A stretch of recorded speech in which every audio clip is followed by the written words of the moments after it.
Liður 2. Tryggvabraut, nýtt deiluskipulag.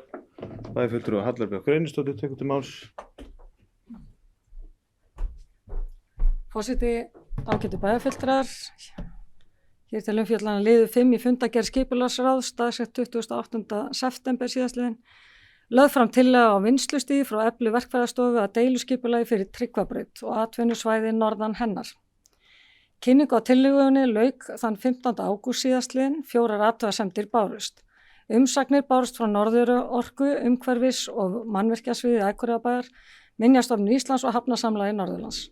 Máli var áður á dagskrá skipulagsráðs þann 14. september síðastliðinn og var afgreiðslu þess frestað til næsta fundar ráðsins. Skipulagsráð leggur til við bæjarstjórn að framlög til að verði auglýst samkvæmt 41. grein skipulagslaga nr. 123/2010 með breytingum sem fram koma á meðfylgjandi skjali.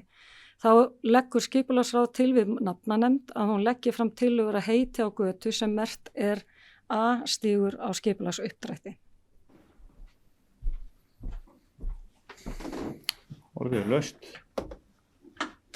Bæjarfulltrúi Hilda Anna Gísladóttir gjörðu svo vel. Forseti, ágætu bæjarfulltrúar, ég vildi bara aðeins koma upp, þakka bæjarfulltrúa Höllu Björk fyrir kynninguna og svona brýna það fyrir okkur við gerð fjárhagsáætlunar og framkvæmdaáætlunar að horfa til þess að við getum framkvæmt í samræmi við þetta skipulag. Ég held að það geti orðið okkur til mikill að heilla að klára þessa uppbyggingu sem ég held að sé mjög farsæl og tryggja það að við látum skipulag og framkvæmdir tala saman. Þökkum Hildu fyrir, orðið er laust.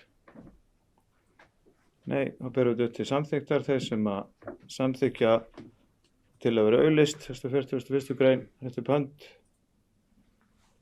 Það er samþykkt með 11 samhljóða atkvæðum.